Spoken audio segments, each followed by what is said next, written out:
Adventist World Radio, the voice of hope. Radio feon'ny fanantenana na ny AWR.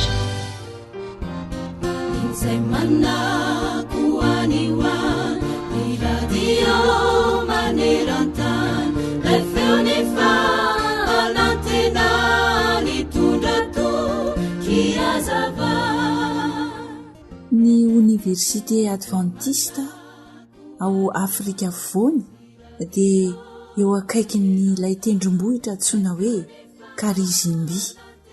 Tendrombohitra volkano avo indrindra tamin'izany i Karizimbi. Ny mpianatra tao amin'ity Université Adventiste ity izay ao Afrika Afovoany ao Mondende ao Rwanda zany dia tena nanana fahazarana tokoa izay ny fanaovan'ireto samy mpianatra reto rehefa misakafo.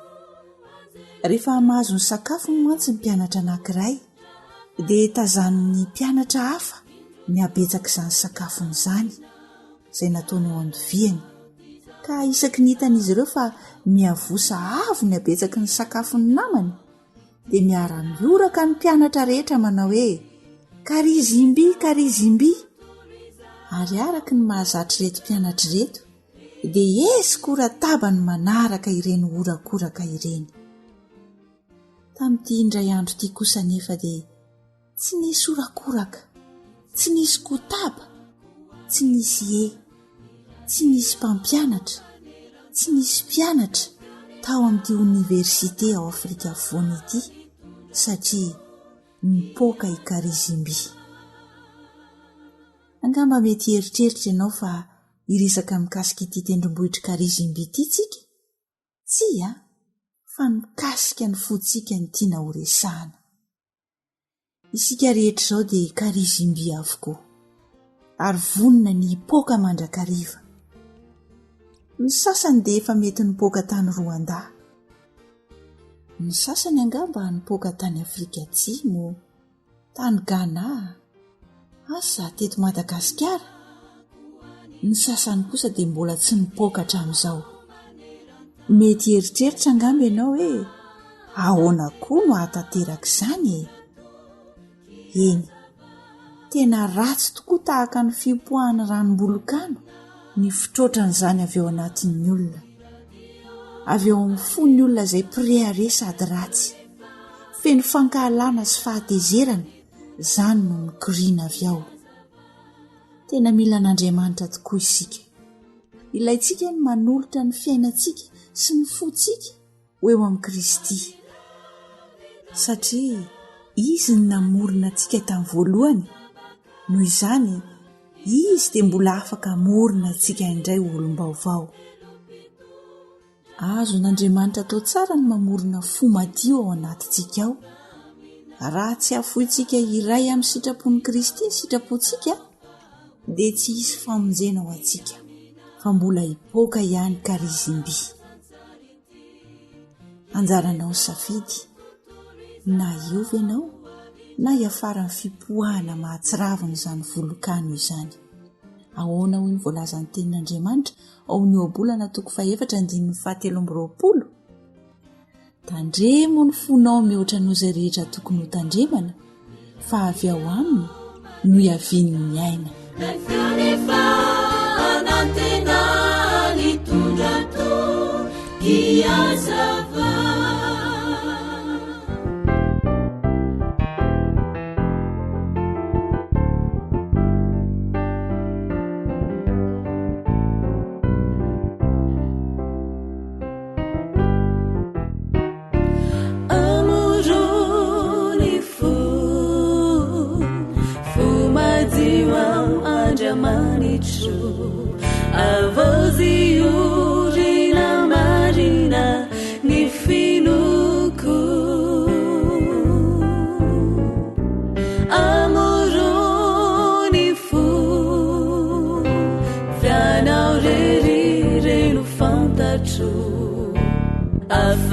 Afakanatiu nyawanatiku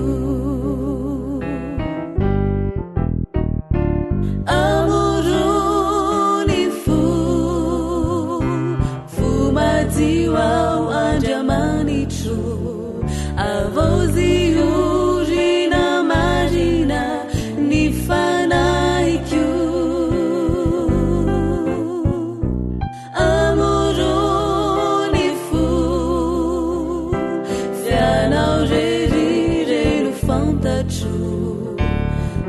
afakanavao ny ao anatiko antokobihira balsama fiderana diovy ao afampahota sasao angatsakatsaka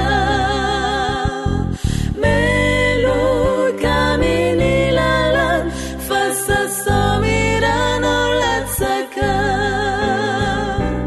amorony fomadio andriamanitro tsy ampitsofanio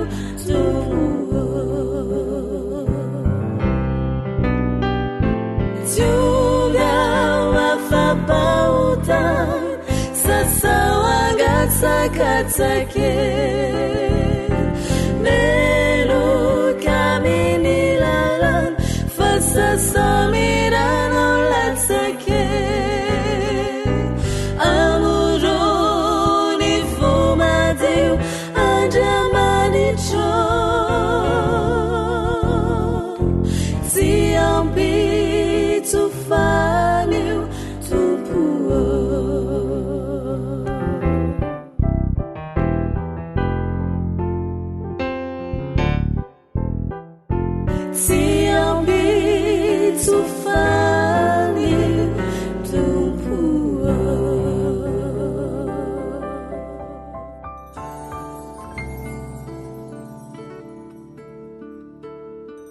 manantenanao Jesosy.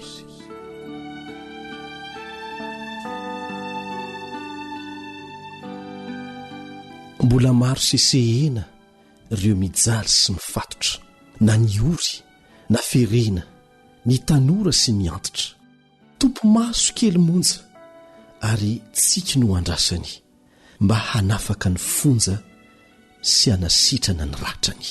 Ny tompo anefa tsy eto intsony mba hanohina ny antsony, nefa kosa dia inoany fa ny masonao ny masony.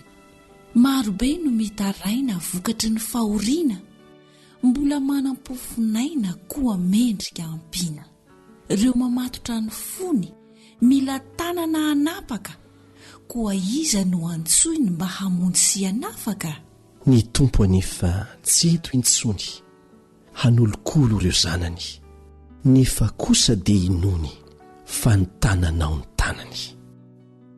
Any lavitra any koa misy ondry mila vonjy, te hiotra nefa moa mba hahitany mpamonjy. Tsy misy olona hanafaka na haneo ny famonjena ity ondry izay solafaka mitaraina mahonena. Ny tompo anefa tsy eto intsony hiazakazaka hoany, fa ny tongotrao no tongony hanohy ny asa ampiantrany. Marobe tsy hailazaina ireo miantso fa mijaly, mitomany, mitaraina, nefa tsisy iray mamaly. Nankaiza loatra ireo no heverina ho namana, sady mody tsy mandre ny mahantra mila tanana. Ny tompo anefa tsy eto intsony hanasitrana ny nofony, nefa kosa dia inony fa ny sofinao no sofiny. Tsy voatanisa eto intsony ireo miandry feo malefaka mba ho bitsika ampitony ny sentosento izay mavesatra. Tofamoizana no sisa mba mameno ny fisainany, akiviana tsy tahisa no mambabo ny fiainany. Ny tompo anefa tsy eto intsony hanambara ny fitiavany, nefa kosa dia inony fa ny vavanao no vavany. Be ireo izay efa leo ny fiainany eto an-tany, nde tadiavo, nde vonjeo, fa adidinao izany. Be ny te hanatry maso ilay nanolotra ny ainy, tsy mila miandro hoe andraso vo ahita ilay lalainy. Ny tompo anefa tsy eto intsony mba haneo ny fiverenany, nefa kosa dia inony fa ny tenanao ny tenany.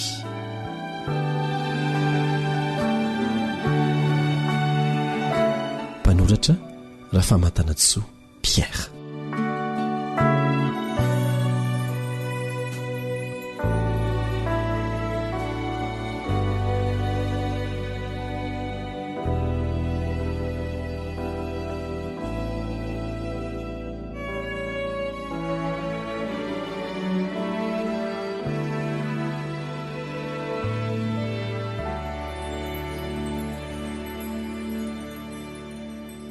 ilay feo ny fanantenana.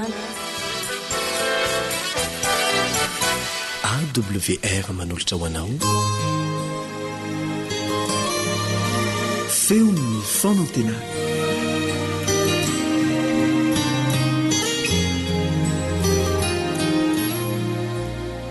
mirabanao amin'ny alalan'ny onjam-peon'ny feo ny fanantenana indray ny mpiaramianatra ny tenin'Andriamanitra aminao Elion Andriamitanso. Milohan'ny hanokafantsika ny tenin'Andriamanitra dia manasanao hiaraka hivavaka amiko.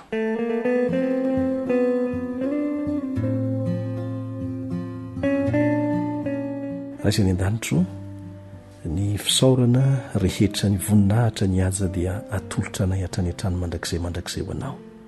Mamela ny elokay ary meteza ianao mba hampianatra anay ny sitraponao. Maizina ny hoaviny izao tontolo izao ho an'izay tsy mahalala anao.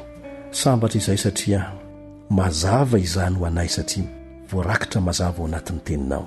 Hianatra izahay mangataka anao izay mba hampianatra anay amin'ny anaran'i Jesosy. Amen.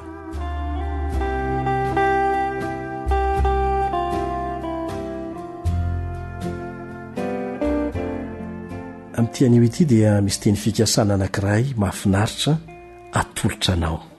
Natolotra Andriamanitra antsika rehetra. Ary inoko fa ahafaly anao ny manana an'izany teny fikasana izany ao amin'ny Hebreo 9:9-10. Hebreo 9:9-10. Zay mivaky tahaka an'izao amin'ny anaran'i Jesosy. Fa izao ny fanekena ataoko amin'ny taranak'Israely. Rehefa afaka izany andro izany ho Jehova, dia ataoko ao an-tsainy ny lalako sady soratako ao am-pony, ary izaho ho andriamaniny ary izy ho oloko. Ianao sy izaho dia tafiditra ao anatin'ny taranak'Israely ara-panahy araka ny voalaza ny tenin'Andriamanitra. Ka natao hoaso anao mihitsy zany ity andininy ity. Izao ny fanekena ataoko amin'ny taranak'Israely. Rehefa afaka izany andro izany ho Jehova, ataoko ao an-tsainy ny lalako sady soratako ao am-pony, izaho andriamaniny ary izy ho oloko. O Jehova hoe ataoko ao an-tsainy ny lalako. Izy mihitsy zany no anao zany ho ahy sy ho anao. Inona moa no hevitra zany?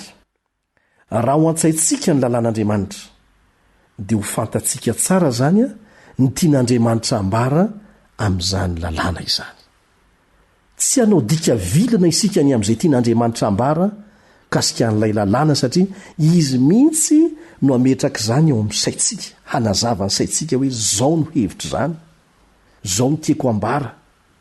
Amin'izao fotoana izao dia mahita isika fa be deaibe ny fanolakolanana ny hevitry ny tenin'Andriamanitra. Anisan'izany ny didy folo indrindra mba hahafahan'ny olona manao izay tiany dia raisiny arak'izay tiavany azy koa ny voalazany tenin'Andriamanitra. Fa eto dia Andriamanitra mihitsy no ametraka ao amin'ny sainao sy ny saiko ny lalàny hanazava aminao zay tena hevitra zany, zay tiany ambara amintsika mikasika an'izany. Ary ny hevitry ny hoe soratany ao am-pontsika ny lalàny dia izao ho lasa tiantsika mankatoan'izany didy izany, tsy noho ny tahotra fa noho ny fitiavana. Zany hoe ataon'Andriamanitra mihitsy zany zay atonga asy ianao ahafantatra tsara io didiny io zay fototry ny seza fiandrianany. Tsy miova io salany tsy mampiova ny seza fiandrianan'Andriamanitra, salany tsy mampiova n'Andriamanitra. Ary tsy vitany hoe ahafantatra an'izany didy zany fotsiny, fa ho tiany ankatohany zany, ho tiany ankatohany zany. Angatao Andriamanitra hanatanteraka an'izany fampanantenany zany eo amin'ny fiainanao. Ilay Andriamanitra tsy miova, na miovaova ohatry ny andro ririnina no nanomezany teny fikasany zany. Ny Andriamanitra ny mpaminany sandoka sy ny foto-kevitra ijoroan'ireo izay tsy mino an' Jehova, Andriamanitsika ny miovaova, mivadibady dely eny foana. Fa io Andriamanitsika io dia ilay Andriamanitra namorona sy namonjy atsika. Dia Andriamanitra tsy miova, na ny faminaniana no lazainy mikasika ny hoavy, na ny teny fikasana omeny amintsika. Tsy miova toy izany koa ny lalàny. Raha tianao ny hanana an'izany ao am-ponao, ho tiany mankatoan'izany, ary ahafantatra tsara ny tiany ambara aminao mikasika an'izany, angatao zany Andriamanitra mihitsy no nteny hoe zay mangataka no omena, zay mandondona no voana, angatao izy dia ataony aminao zany. Rahanao tsara ny toe-javatra rehetra miseho maneran-tany, dia tanteraka avokoa re toe-javatra lazain'ny faminaniana na mpitondran'Andriamanitra ny mpaminany, voasoratra ao amin'ny Baiboly fa hiseho. Ary tsy misy nipika izany na kely aza, tsy misy novaina. Andriamanitra tsy mba niteny mihitsy hoe le faminaniana nomeko anao tamin'izao novaina ho tahaka an'izao indray. Tsia, fa zay nolazainy fa hiseho dia miseho mazava tsara amin'ny atsipiriany mihitsy. Voalaza ohatra fa ho avy ny andro izay hanerenan'ny olona rehetra hivavaka amin'ny andro anankiray hafa, mosolo ny tena sabata marina ara-Baiboly. Dia efa manomboka tokoa ny fampiarana an'izany tsy kelikely ankehitriny, ary atao didim-panjakana mihitsy ilay antsoina hoe loi dominicale. Inona moa izany loi dominicale izany? Lalàna izay manery ny olona rehetra na iza hanaja ny andro alahady. Ary ireo fanjakana any Eropa sy any Etazonia no anomboana an'izany amin'izao fotoana izao. Raha mijery televizion ianao dia afantatra tsara an'izany. Tsy miafina intsony zany fa efa mivoaka amin'ny gazety sy ny hainao manjery maneran-tany. Ny tsy fahafahana mivarotra amin'ny andro alahady aloha no hanomboany azy. Ary dia ady hevitra be no mandeha amin'ny televizion any amin'ireo tany ireo satria tsy ampahafantarina ny olona ny tena antony izany marina. Satria raha lazaina amin'ny mahalalàna ara-pivavahana azy zany, dia ho tezitra ny olona.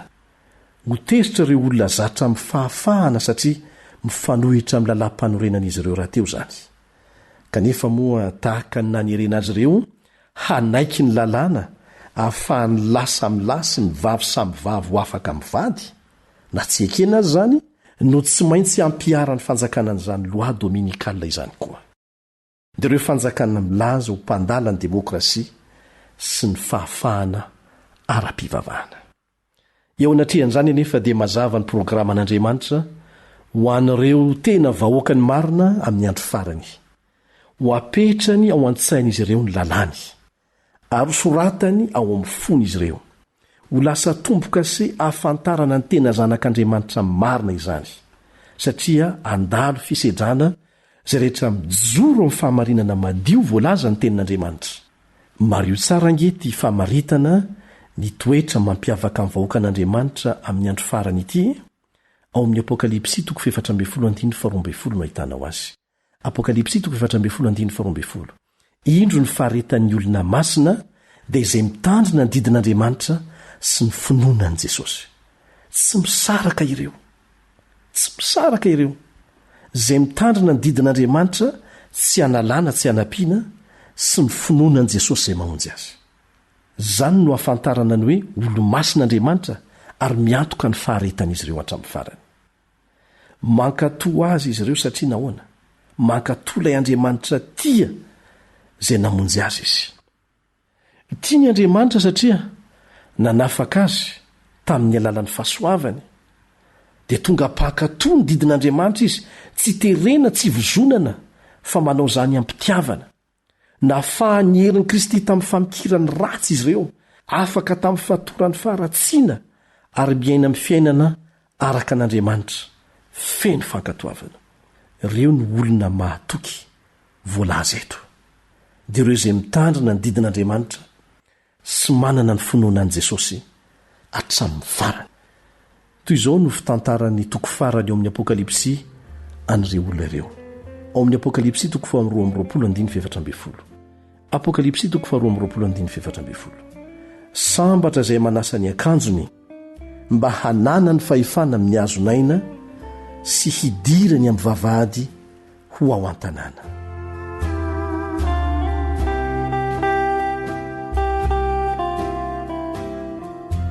Taona maro lasa izay dia nitondra ny zanany lahy iaino ny toritenin'ny Dwight Moody, mpitoroteny fanta-daza ny renim-pianakaviana anankiray. Lasa nanatona n'ilay mpitoroteny izy rehefa vita ny toriteny, miaraka tamin'ilay zanany haneo fankasitrahana ity mpitoroteny ity, ary tian'ilay ramatoa raha mba handray ny tanany ampitoroteny ihany koa ny zanany.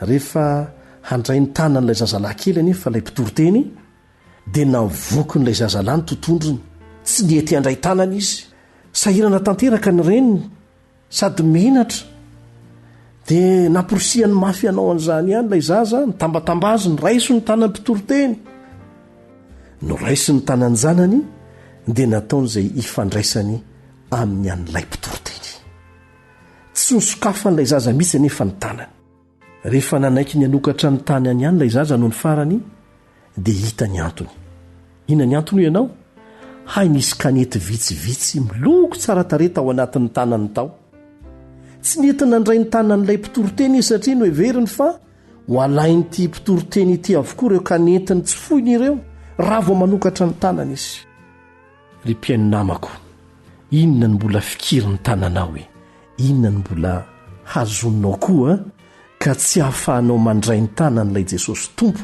hany afaka mamonjy anao mbe tsy kanety zany fa zavatra hafa mihitsy tsy misy zavatra hafa tokony mbola fikirinao rehefa mitsotra andray ny tanan'i Jesosy izay hamonjy anao ianao nahoana mora izao dia izao no manolotra ny tenanao an'i Jesosy ianao mba hahafahanao miaina ny fiainana feno fankatoavana feno fahamasinana ary dia hanana fiainana feno fahafahana raha-baky teny tokoa mbola misy zava-dehibe kokoa aminao ve ankoatra ny fanomezanao ny tananao handray ny tanan'i Jesosy amin'izao fotoana izao mihitsy hamela ny adisonao rehetra tamin'ny lasa ratsinao izy hanova ny fiainanao ny fahasoavany ahatonganao lehilahy na vehivavy vaovao izany Andriamanitra ny hita ianao mba ahafahanao manao fanandramana mahafinaritra miaraka aminy amen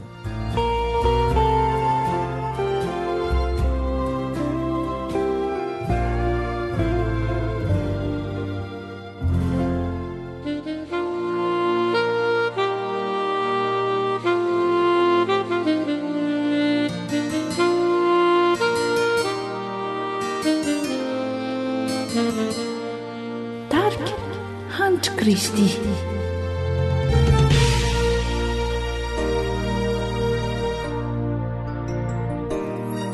taona maro lasa nefa nandrenesana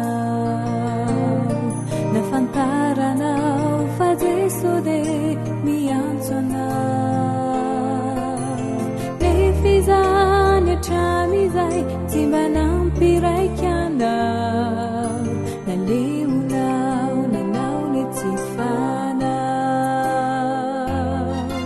androany dia miverina minao indray ila feo izay fandrenao atr'izay na dia tô tsy sitrakao ny mandrezao antso izao dia mialane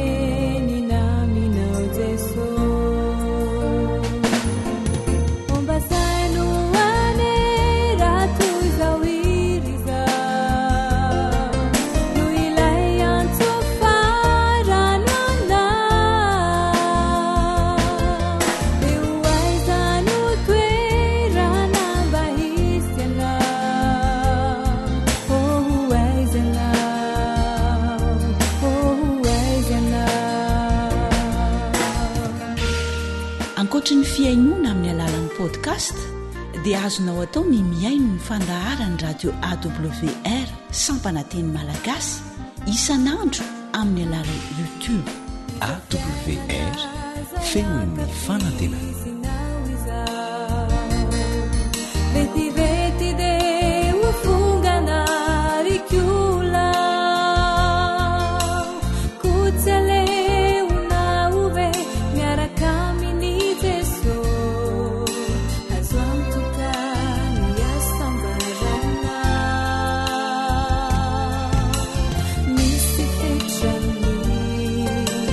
Fammi giampuni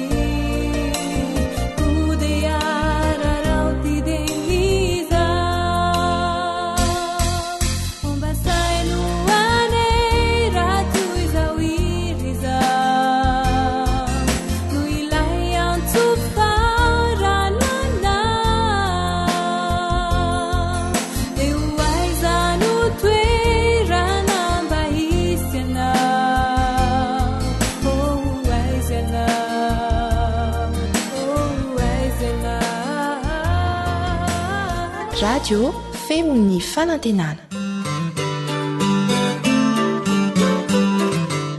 Taridalana ho amin'ny fifoazana sy ny fanavaozana marina. Taridalana ho amin'ny fifoazana sy ny fanavaozana marina.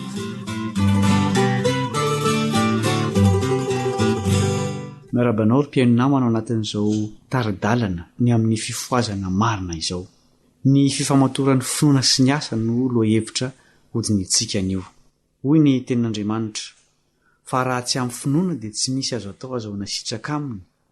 Fa izay manatona an'Andriamanitra dia tsy maintsy mino fa misy izy, sady mpamaly soa izay mazoto mitady azy. Hebreo 12:1.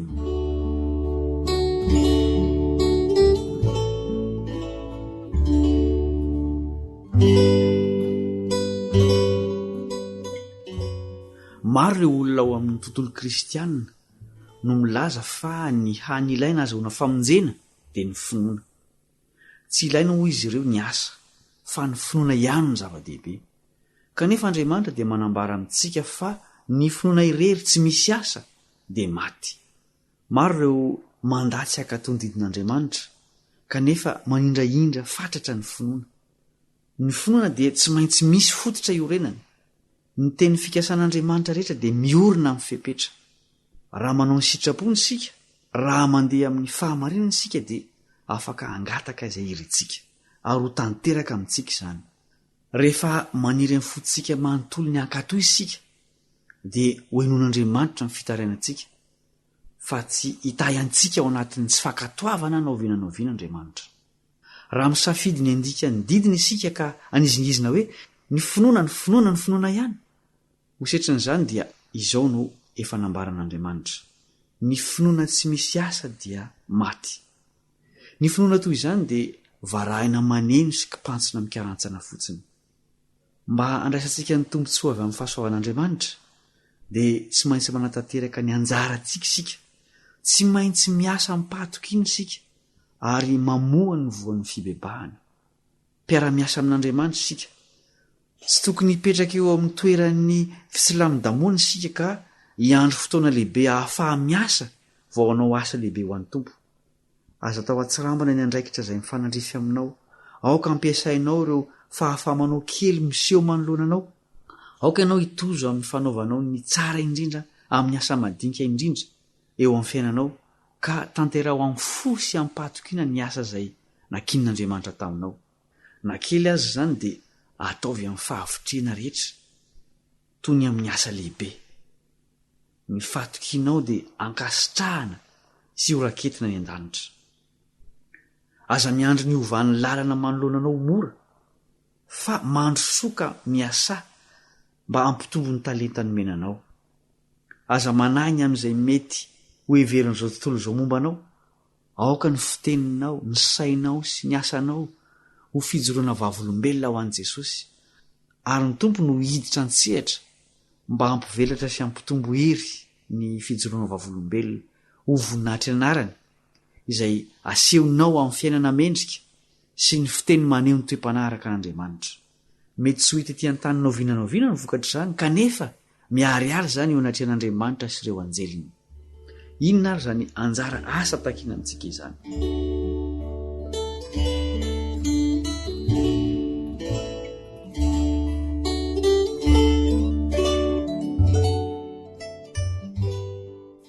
Ny anjarantsika dia ny manatanteraka izay tandrifentsika mba hiadintsika ny ady tsara ny finoana.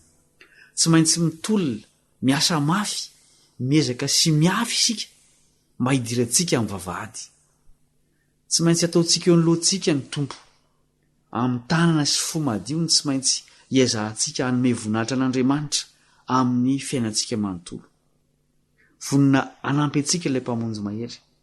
Ny fanahin'ny fahamarinana sy fahazavana dia hanafaingana ny dientsika sy hanavaoantsika amin'ny alalan'ny fiasan'ny mahagaga, satria ny fitombontsika ara-panahy dia avy amin'Andriamanitra tanteraka fa tsy avy amin'ny asantsika. Ny tena mpanompon'Andriamanitra marina dia handray ny herin'Andriamanitra hanohana azy, fa ny mpitsilamin-damoka kosa dia tsy ho tohanany ny fanan'Andriamanitra. Amin'ny lafiny iray dia miankina amin'ny herin'ny tenantsika isika. Tsy maintsy miezaka amin'ny kafanam-po sy mibebaka isika, tsy maintsy manadio ny tanantsika sy ny fotsika hiala amin'ny faratsiana rehetra. Tsy maintsy manatratra ny fenitra ambony indrindra isika ary mino fa Andriamanitra dia hanampy antsika amin'ny ezaka ataontsika. Tsy maintsy mitady isika raha tia hita ary mitady ampinoana. Tsy maintsy mandondona isika raha tiantsika ho voana ho antsika ny varavarana. Ny Baiboly dia mampianatra fa ny famonjenantsika dia miankina manontolo amin'ny fizotry ny asantsika. Raha very isika dia isika ny tompon'andraikitra fenony amin'izany. Raha malina isika ka manaraka ny fepetranapetrakaNdriamanitra dia hiazona ny fiainana mandrakizay. Tsy maintsy manatona ny Kristy ampinoana isika. Tsy maintsy mitozo amin'ny fahatokiana isika mba hitehirizantsika ny fiantsoana sy ny fifidianana antsika.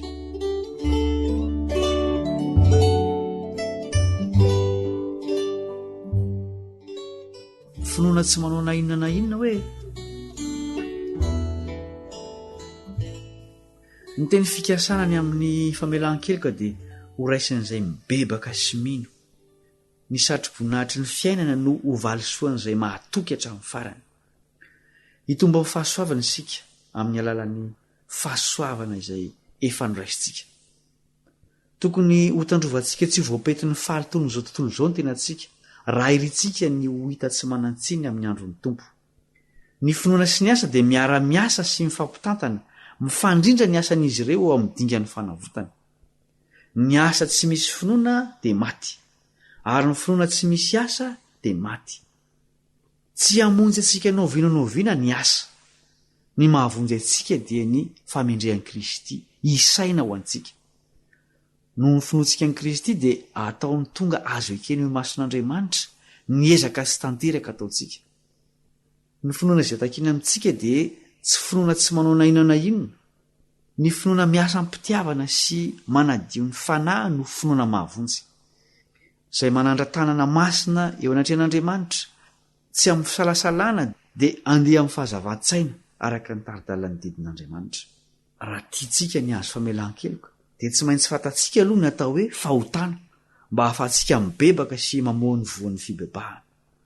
Tsy maintsy miorina mafy amin'ny fototra ny finoantsika. Izany fototra izany dia ny tenin'Andriamanitra.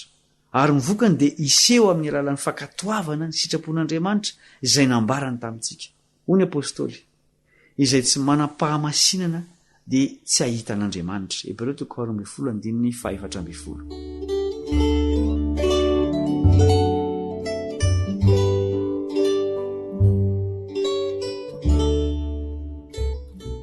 Ny fandanja tsara. Ny finoana sy ny asa dia mahatonga fifandanjana tsara eo amin'ny fiainantsika ary mampahomby antsika eo amin'ny fitombontsika hanatratra ny fahatanterahan'ny toetra kristianina. Hoy Jesosy, tsy izy rehetra manao amiko hoe tompoko no hiditra amin'ny fanjakan'ny lanitra fa izay manao ny sitrapony raika izay any an-danitra. Mateo 7:20.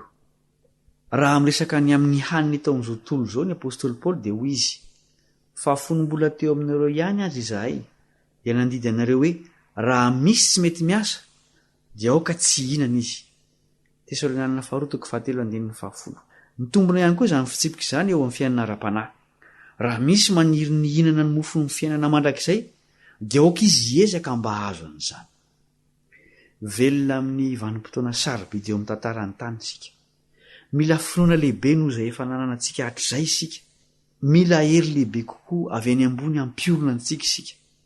Miasa amin'ny heriny rehetra Satana mba handavony antsika satria fantany fa fotoana fohy sisa no azahoany ny asa. I Paoly dia niasa tamin'ny tahotra sy ny ovitra ho amin'ny famonjenany tenany. Koa moa tsy tokony hatahotra va isika? Andreo tsy ho azontsika ny teny fikasana, andreo tsy ho isan'ny anana anjara amin'izany isika ka ho hita fa tsy mendrika ny fiainana mandrakizay. Tsy maintsy miambina sy mivavaka isika ary miezaka amin'ny herintsika rehetra mba hidirana amin'ilay vavahady ety. Tsy misy fialan-tsininy amin'ny fahotana na ny amin'ny fitsilamin-damoana. Jesosy no efa nialoha lalana ary maniry izy ny hanarahantsika ny diany. Tsy misy amintsika mahavonjy ny tenantsika na dia iray aza. Koa nanaiky hijaly Jesosy ary nafony ny ainy mba hanolorany antsika ny famonjena. Aoka tsika tsy ho kivy tonga teto amin'izao tontolo zao Jesosy mba hitondra ny herin'Andriamanitra ho an'ny olona, mba hahatonga azy ho voova nahaka azy amin'ny alalan'ny fahasoavany.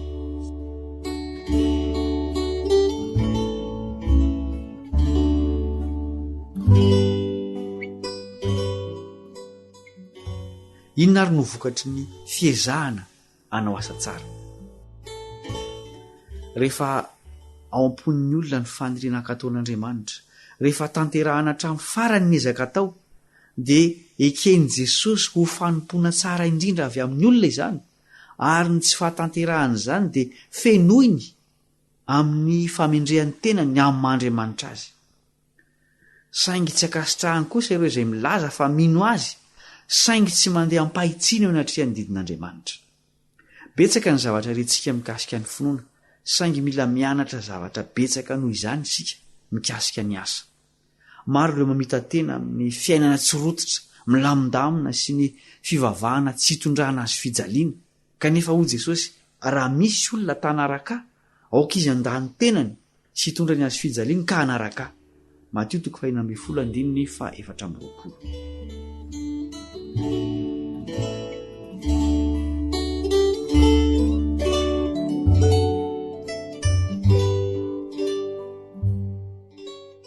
Toy ny fivoy anankiroa. Raha manatanteraka mipatokiny ny anjarantsika isika ka miara-miasa amin'Andriamanitra, dia ho tanterahany amin'ny alalantsika ny sitrapony. Kanefa tsy afaka miasa amin'ny alalantsika Andriamanitra raha tsy misy mihitsy ny ezaka ataontsika. Raha maniry azo ny fiainana mandrakizay isika, dia tsy maintsy miasa, ary miasa amin'ny kafanampo tanteraka. Aoka isika tsy ho voafetaka ilay teny fandre matetika manao hoe ny finoana ihany dia ampy. Ny finoana sy ny asa dia toy ny fivoy anankiroa izay tsy maintsy ampiasaina miaraka raha tiantsika ny androso manohitra ny renirano tsy finoana. Ny finoana raha tsy misy asa dia maty mihitsy. Jakoba 2:7. Ny kristianina dia sady mandinika no mampiatra. Ny finoana dia mamaka mafy ao amin'ny Kristy. Amin'ny alalan'ny finoana sy ny asa tsara no hitehirizan'ny aim-panahy no matanjaka sy salama, ary arakaraky ny ezahany asa ao an'Andriamanitra no hitombony tanjany ara-panahy.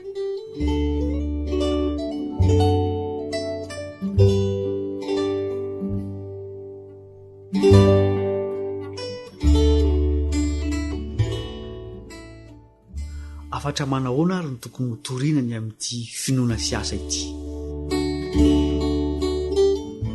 Mpiainy namana, aoka isika ho malina fatratra amin'ny fomba anehoantsika ny finoana sy ny asa eo anatrehan'ny olona, andrao dia ho tratry ny fahaverezan-kevitra izy ireo.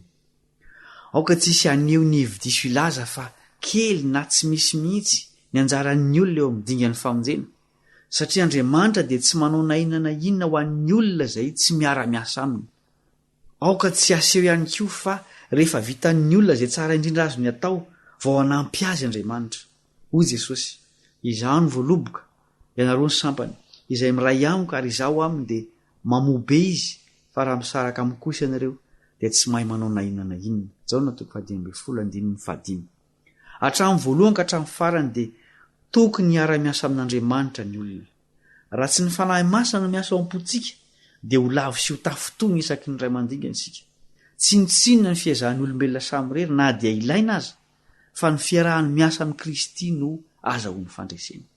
Aza maneho naovinanaovinana fa kely na tsy misy mihitsy ny anjara takiana amin'ny olombelona, fa aoka ampianarina ny hafa mba hiara-miasa amin'Andriamanitra, mba ahafahany mandray ny famonjena. Aoka tsisy ilaza fa ny asa dia tsy manana ny toerana eo amin'ny fakasiran'Andriamanitra ny olona. Amin'ny fitsarana farany dia miankina amin'izay natao na tsy natao ny didim-pitsarana ho an'ny tsirairay.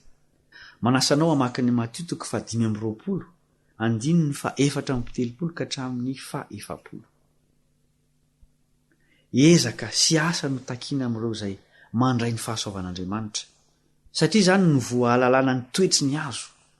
Marina fa tsy nitsinona tahaka ny fanatrikaina ny asa raha tsy misy ny finoanan'i Jesosy, kanefa rehefa voasary ny famendrehan'i Kristy izany dia manamarina ilay mpanao ny asa ka manjary mendrika andovan'ny fiainana mandrakizay izy. Izay iverin'izao tontolo izao mendrika ara-moraly dia tsy mahatratra ny fenitr'Andriamanitra ary tsy manana famendrehana mihoatra noho ny fanatsikaina eo anatrehan'ny lanitra. Noho izany antsana roa mety hianjerana ny finoana fotsiny na ny asa fotsiny, fa ny finoana sy ny asa ny fandanja tsara no akasitran'Andriamanitra.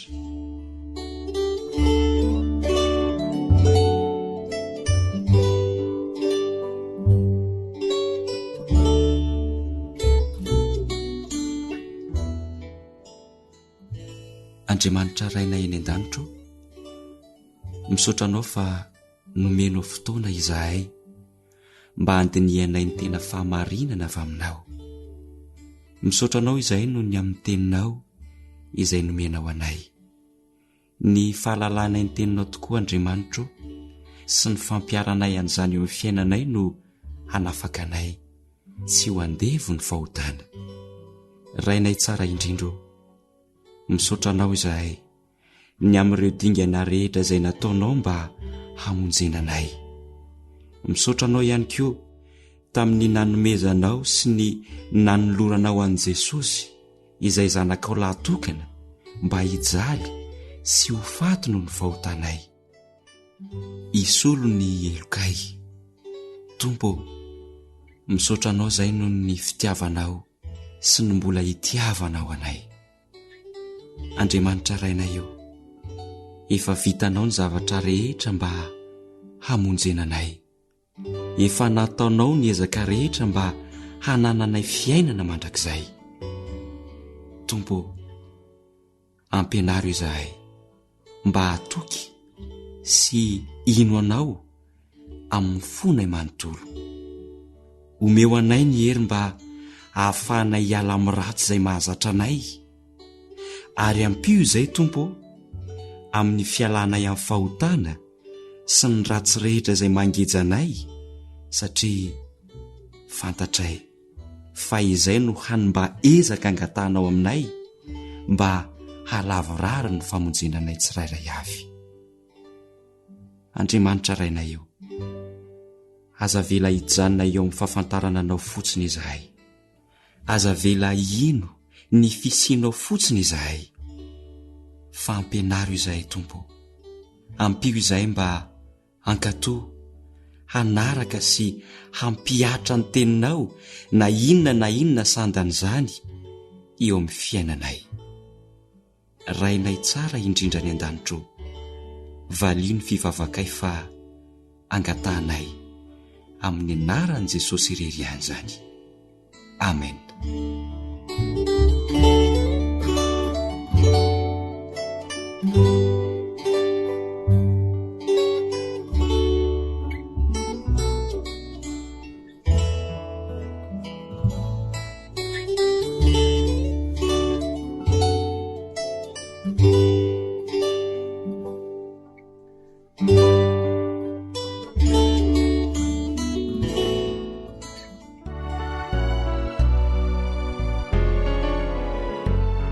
Mr Vonjy sy Vatosoa. Tsy mety mandeha ny finoana, fa be tsy maintsy arahana sayany koa. Dia hambarako aminao etona, fizany no efa hafatrafatsy Jesosy. Dia jereko re modely izay nomeny, fampoka sy feno fatsatriany koa. Vavaka sy asony enireny, no tanterahano an'ireo zay milasoa. Ampio zahay Jesosy hiazona finoana, hiasa mafy ho amin'izao tontolo izao. Kana matetika aza izahanirona, dia mba hareno amin'ny fanahina. Hanananiza mo zahay ety antany, ry Tompo sy mpanefany finoana.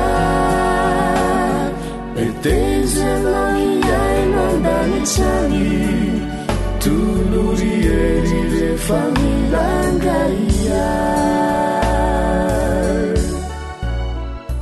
awr téléphone 034 06 797 62 matetika de kely ny finona ka aza miasizay ataono hande zay mahatsababiso tsy mifona sy mifamela eloka naindray mande miatsary velatsira tojerena to maro resaka milazo tena ty mbola eoko ny fitiavan-tena vonjy fa efa miloverire ny dy ampiozahay jeso iazo na finona iasa mafeo amin'izao tontolo izao kana matetika zay izahay nirona de mba hareno amin'ny fanaina anananizamozahay ety antany ry tompo sy mpanefany finoana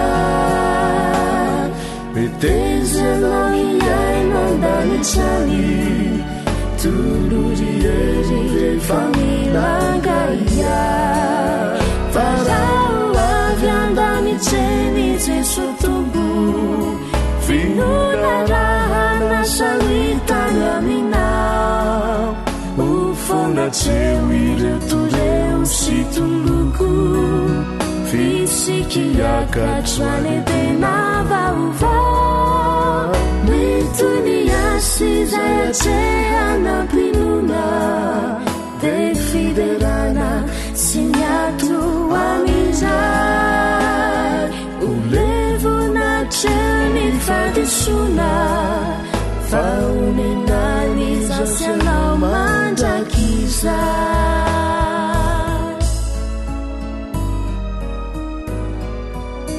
faonenany zasy anao mandrakizay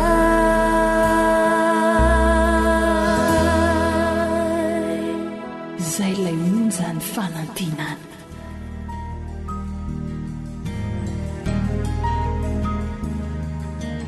faniteninao no fahamarinana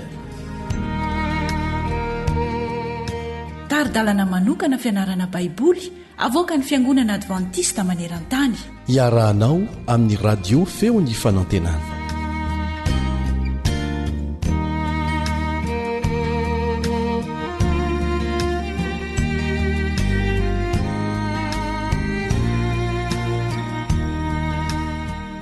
misaotra an'andriamanitra isika afaka miony etondray manohy ny fiarah-mianatra ny teniny miarabanao ny mpiara-mianatra aminao Eliandre Mitanso milohan'ny idirantsika amin'ny fanomboana ny lesona izay natokana ho ianarantsika mandritra ny andro vitsivitsy dia manasanao hiaraka hivavaka amiko.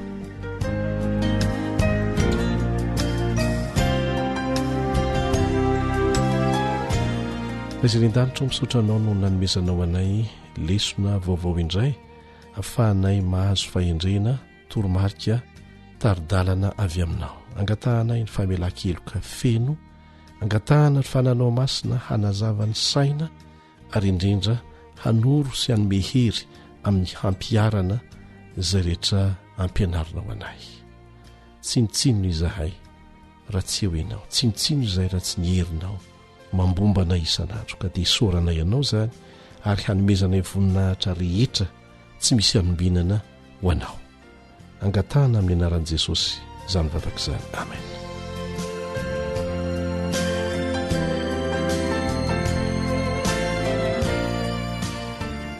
Ny mahakasika ny ora fitsarana izay no ifantohan'ny fiarahantsika mianatra mandritra ny andro vitsivitsy.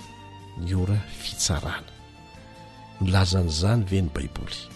Vitantsika amin'ny atsipiriany mikasika an'izany fa manasanao izay mba hazoto hanaraka hatrany izao fiarah-mianatra izao isan'andro isan'andro miaraka amin'ny onjam-peon'ny feon'ny fanantenana. Ny andininy izay ny fantenana ho atao tsenjery dia amin'ny Romana 7:12 andiny 12 sy 12 no ahitantsika azy.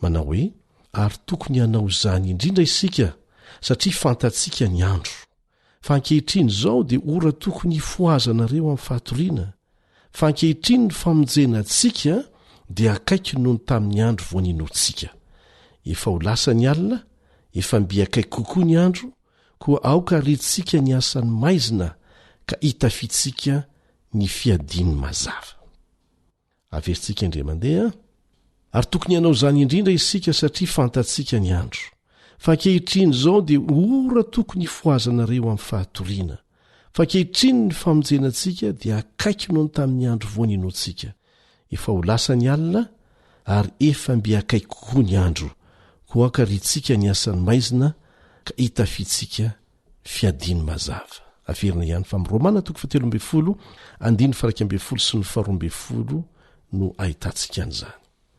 Raha miteny eto ny apôstôly Paoly hoe ary tokony hanao izany indrindra isika, ny hevitra izany dia misy andininy miresaka an'izay eo alohany andininy fa 12 sy ny 12 amin'ny Romana 13:12. Inona ilay zavatra lazainy fa tokony ataontsika? Reo andininy eo amboniny zany no milaza an'izay. Raisitsika ilay andininy farany. Aza vela izy tsy voaloha na aminiza na aminiza fa tsy ny fifankatiavanareo ihany, fa izay tiany namany dia efa nahatanteraka ny lalàna. Fa ny hoe aza mijangajanga, aza mamon'olona, aza mangalatra, aza mitsiriritra zavatr'olona mba amin'izay didy hafa rehetra dia samy efa ao anatin'izao teny izao hoe tiavany namanao tahaka ny tenanao. Ny fitiavana tsy manisy ratsy ny namana, koa dia ny fitiavana ny fahatanterahana ny lalàna. Tokony hanao izany indrindra isika satria fantatsika ny andro. Fa ankehitriny izao dia ora tokony hifoazanareo amin'ny fatoriana, fa ankehitriny ny famonjenantsika dia akaiky noho ny tamin'ny andro voaninoantsika. Lava dia lava ho antsika olombelona ny fiandrasana ny fiavian'i Jesosy indray any amin'ny rano lanitra. Noho isika voafetra ny fotoana ny mahatonga an'izany. Noho isika maiky hiala aingana dia aingana amin'ny fahotana sy ny vokany eto amin'ity tany ity, ary rariny loatra izany. Saingy ilay Andriamanitra mahalala ny fotoana mampety azy mba hatanteraka ny famonjenantsika, dia mba hafantatra ny fotoana mety indrindra hiavindrainy amin'ny rano lanitra. Saingy sao hoe efa vonina venao raha maniry mafy ny ahatongavan'i Jesosy zao teny izao. So dia maika hiala amin'ny fahoriana fotsiny ny vokatry ny fahotana, fa tsy mieritreritra velively ny hiala amin'ny fahotana, ka dia manaitra antsika ny tenin'Andriamanitra. Ny amin'izay tena maika indrindra ny tokony atao. Ny famonjenantsika dia akaiky noho ny tamin'ny andro voaninoantsika. Efa ho lasa ny alina, efa mbi akaiky koa ny andro. Inona ny tokony atao raha maniry mafy ny havian'i Jesosy ianao? Hanala ny olana sy ny vokatry ny fahotana matsiravina eto amin'ity tany ity, eo amin'ny fiainanao manokana, fianakavianao, aoka arentsika ny asany maizina, hitafitsika ny fiadiny mazava. Zay zany vahaolana. Tafio ireo fiadina ny men'Andriamanitra anao. Aza mitoreo fotsiny eo anatrehan'ny vokatry ny faratsiana. Fa mila mitsangana isika, mitafy ny fiadin'Andriamanitra rehetra, dia manohitra an'izany. Ary rehefa manao izany tsika eo ambany herin'ny fanahy masina, dia sady ho tafajoro no afaka miara-miady amin'Andriamanitra, amin'ilay ady tsara ny finoana. Tsy adidy fa fitiavana natonga an'i Jesosy hanaiky ho faty solo asy ianao. Raha ny amin'ny toerana faratampony ve ny olona anankiray, na eo amin'ny firenena anankiray fotsiny aza, dia ho vitany ny anao sorona ny ainy mba ho famonjena ny namany? Tsia. Mihoatra noho izany anefa nataon'i Jesosy. Andriamanitra izy, manana ny hery rehetra sy ny fahefana rehetra any an-danitra sy ety an-tany. Maninona izy ny tsy nampiasa hery satria manana ny rariny mba ahafana manafoana avy hatrany an'i Satana sy mampiditra antsika amin'ny fiainana mandrakizay, izay niloza antsika vokatry ny naneketsika ny hevitry Satana, dia natonga antsika ho lasa lalina ao anatin'ny fahotana, dia mitady ny vokany isika. Tian'Andriamanitra ho tsapantsika ny vokatry ny fahotana. Tiany ny hankahalantsika an'izany. Tiany ny hanafaka antsika amin'izany. tiany ianao izay hahatonga antsika hankatoa azy hanaraka azy ampitiavana dia nasehoany izany atao hoe fitiavan'Andriamanitra izany. Taona maro lasa izahay ny tantarany amin'ny doroala tao amin'ny valanjavaboary nasionaly ny Yellowstone any Etazonia ny gazety boky anankiray any toerana dia izao ny zavatra nambarany tao mitanterina tao anatin'ilay gazety boky.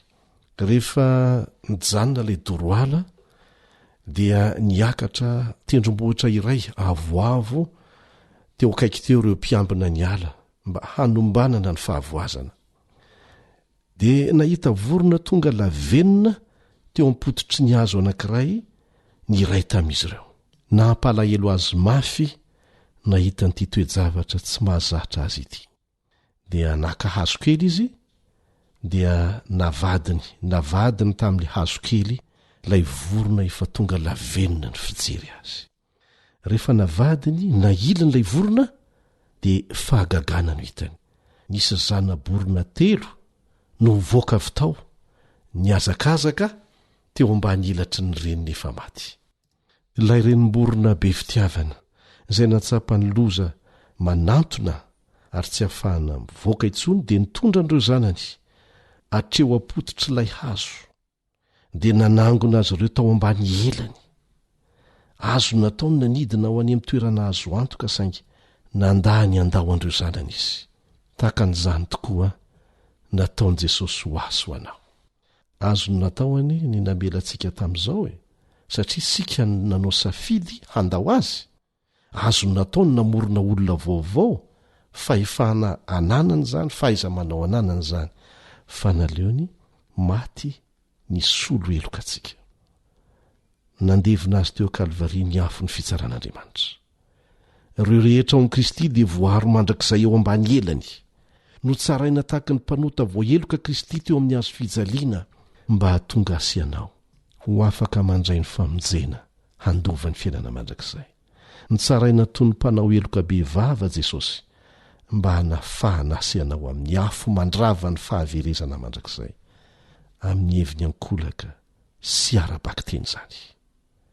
Nanomboka ny famonjena antsika Jesosy ary tsy maintsy ho tohizany sy ho faranana izany. Efa nianarantsika teto fa ao anatin'ny planiny famonjena ny fitsarana ary vaovao mahafaly izany ho an'ny zanak'Andriamanitra rehetra satria midika ho fahamaranana tanteraka ny tantarany fahotana sy ny vokany. Mandritra ny andro vitsivitsika dia hijery mihitsy hoe aiza ho aiza ilay fitsarana amin'izao fotoana izao. Efa nanomboka ve? Nanomboka oviana? Ahoananao lalàna an'izany? Miresaka an'izany ve ny tenin'Andriamanitra? Manasanao izay mba hazoto hiaraka hianatra ny tenin'Andriamanitra aminay dia hazava aminao ny valiny. Mandra-piona vetivety azy.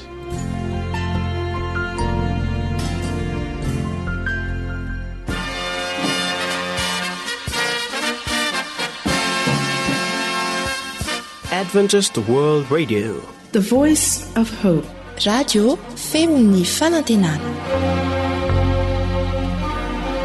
Ny farana treto ny fanarahanao ny fandaharan'ny radio Feo Fanantenana na ny AWR amin'ny teny malagasy. Azonao ataony mamerina miaino sy maka mahimaimpona ny fandaharana vokarinay amin'ny teny pirenena mihoatriny 100 amin'ny fotoana rehetra. Raisoaryn'ny adresy ahafahanao manao izany: awr.org na feofanantenana.org.